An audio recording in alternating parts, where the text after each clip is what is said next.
আরামবাগের প্রাণের উৎসব আরামবাগ উৎসব, যা পৌরসভার মেলা নামে পরিচিত। এবার সেই মেলার মাঠের অনুমতিকে কেন্দ্র করে শুরু হয়েছে আরামবাগ হাই স্কুলের সাথে পৌরসভার অন্তর্দ্বন্দ্ব।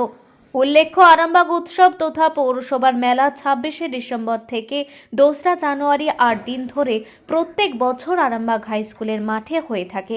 প্রত্যেক বছরের মতো এই বছরও আর এক মাস পর শুরু হতে চলেছে এই উৎসব। তার আগেই আরামবাগ হাই স্কুলের মাঠে মেলা করার অনুমতি নিয়ে শুরু হয়েছে স্কুলের সাথে পৌরসভার অন্তর্দ্বন্দ্ব। এ বিষয়ে স্কুলের প্রধান শিক্ষক বিকাশ চন্দ্র রায়ের দাবি, প্রত্যেক বছর এই মেলা জানুয়ারি মাসের 2 তারিখ পর্যন্ত করা হলেও এই বছর থেকে মেলা আগে করে নিতে হবে। তিনি বলেন, সরকারি নিয়ম অনুযায়ী 2রা জানুয়ারি স্কুলের প্রথম দিন হয়ে থাকে, যা ছাত্রদের কাছে একটি বিশেষ দিন।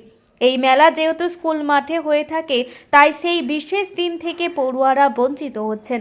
তাই তিনি ছাত্রদের কথা ভেবে পৌরসভার কাছে মেলার দিন পরিবর্তনের দাবি করেন।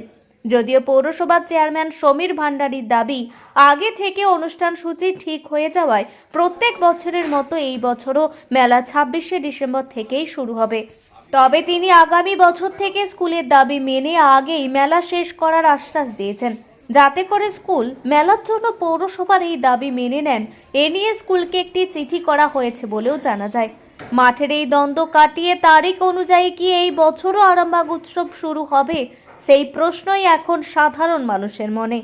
আমরা যেটা বলছি যে আমাদের বর্তমান যে স্কুলের সেশন সেটা 2 জানুয়ারি থেকে 31শে ডিসেম্বর। 2 জানুয়ারি হচ্ছে একটা স্কুলের গুরুত্বপূর্ণ দিন, কারণ এটা রাজ্য সরকারের একটা বুক ডে। এছাড়াও ছাত্ররা তাদের জীবনের স্মৃতিতে প্রথম দিনের স্কুলের কথাটা সবসময় মনে রাখে। ফার্স্ট ডে স্কুল তারা রচনা লেখে, তাদের স্মৃতিতে ম্যাগাজিনে লেখে। তো 2 জানুয়ারি এখানে মেলা হওয়ার জন্য আরামবাগ স্কুলের প্রায় 2,500 স্টুডেন্ট তারা ওই স্মৃতির মানসপটে তাদের যে প্রথম দিনের স্মৃতি সেটা লিখতে পারে না। প্রায় 800,000 ছেলে মিড ডে মিল খাওয়া থেকে বঞ্চিত হয়। প্রথম দিনের যে বুক ডে, এই দেখুন 2025-এর যে আমাদের শিক্ষাবর্ষ, এখন থেকেই সম্মানীয় রাজ্য সরকার আমাদের পাঠ্যপুস্তক সব পাঠিয়ে দিয়েছেন, যেটা বিনামূল্যে দেওয়া হয়। তা 2 তারিখ সেটা বুক ডে, সেটাও পায় না। সেই জন্য আমরা বারবার পৌর কর্তৃপক্ষকে 2 বছর ধরে বলে আসছি যে প্রয়োজনে আপনারা 8 দিনের জায়গায় 15 দিন মেলা করুন, আমাদের কোনো আপত্তি নেই, কিন্তু 30শে ডিসেম্বরের মধ্যে মেলা শেষ করতে হবে, শুধু ছাত্রছাত্রীদের স্বার্থে। কারণ আরামবাগ উৎসব যেমন আরামবাগবাসীর গর্ব, আরামবাগ স্কুল শুধু আরামবাগবাসী নয়, সারা রাজ্যের গর্ব, সারা দেশের গর্ব। তো সেই প্রতিষ্ঠানটা যাতে 2 তারিখে খোলা থাকে, আরামবাগ পৌর কর্তৃপক্ষকে, সম্মানীয় পৌরপিতাকে আমরা বারবার আপিল করেছি যে 30 তারিখের মধ্যে মেলা শেষ করুন। প্রয়োজনে আপনারা 10ই ডিসেম্বর থেকে 30শে ডিসেম্বর পর্যন্ত আপনাদের যে ডিউরেশন 8 দিন, 8 দিনের জায়গায় 12 দিন 15 দিন করুন, আমাদের কোনো আপত্তি থাকবে না। তাই এবারে কি মেলার পারমিশন দিয়েছে? এখনো পর্যন্ত আমরা মেলার পারমিশন দিইনি, আমরা পৌর কর্তৃপক্ষকে জানিয়েছি, ওনারাও সেটা আলোচনা করছেন। আশা করি এবছর থেকেই ওনারা হয়তো 30 তারিখের মধ্যেই মেলা শেষ করার জন্য চেষ্টা করবেন। পৌরসভা থেকে একটা চিঠি করেছে, সেটা নাকি বলা হয়েছে যে এবছরের জন্য একটা দেখা হোক, সামনের বছর থেকে 30 তারিখ। পৌরসভা ঠিকই বলেছেন, পৌরসভা আমাদেরকে একটা চিঠি কন্ডিশনাল দিয়েছেন যে আগামী বছর থেকে 2 জানুয়ারির আগেই, অর্থাৎ 30শে ডিসেম্বরের মধ্যেই আমরা মেলা শেষ করব। এবছরটা একটা কন্ডিশন পারমিশন দেওয়া হোক। যাক, সেটা আমাদের আরামবাগ স্কুল কর্তৃপক্ষ সেটা এখন আলোচনা করছে।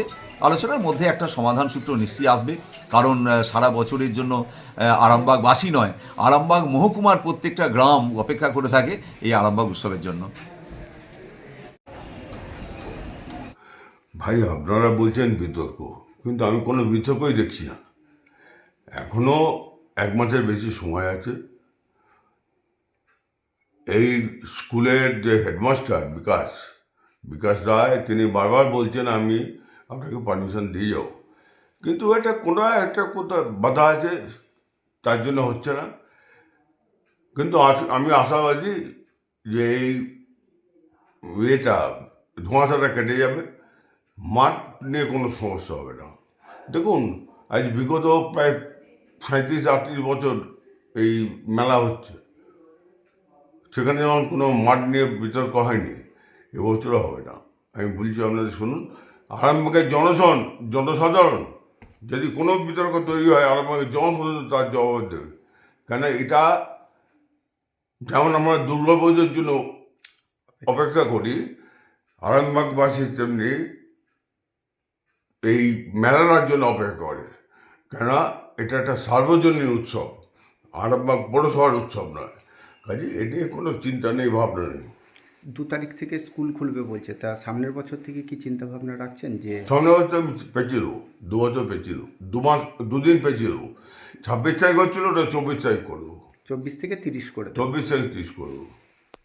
এখন আরামবাগেই রয়েছে প্রাণ আইভিএফ ফার্টিলিটি সেন্টার। নিঃসন্তান দম্পতিদের মুখে হাসি ফোটানোর বিশ্বস্ত প্রতিষ্ঠান প্রাণ আইভিএফ ফার্টিলিটি সেন্টার দক্ষিণবঙ্গের মধ্যে সর্ববৃহৎ এবং সর্বপ্রথম এআরটি গভর্নমেন্ট রেজিস্টার প্রাপ্ত আইভিএফ সেন্টার এখন আরামবাগেই। অল্প খরচে আইভিএফ পরিষেবা, বন্ধ্যাত্ব চিকিৎসার এক অভিনব অধ্যায়। প্রাণ আইভিএফ ফার্টিলিটি সেন্টার একেবারে অল্প খরচে পুরুষ ও মহিলার বন্ধ্যাত্ব পরীক্ষা, বন্ধ্যাত্ব চিকিৎসা সবকিছুই হয় আমাদের প্রতিষ্ঠানে। সুচিকিৎসার মাধ্যমে মা ও বাবা ডাক শুনতে পারবেন নিঃসন্তান দম্পতিরা। তাহলে আর দেরি কেন, আজই যোগাযোগ করুন প্রাণ আইভিএফ ফার্টিলিটি সেন্টারে। ঠিকানা বসন্তপুর, আমতলা, 2 নম্বর রেলগেট, আরামবাগ, হুগলি। যোগাযোগ নম্বর 7865858781 অথবা যোগাযোগ করুন 7908098172 এই নম্বরে।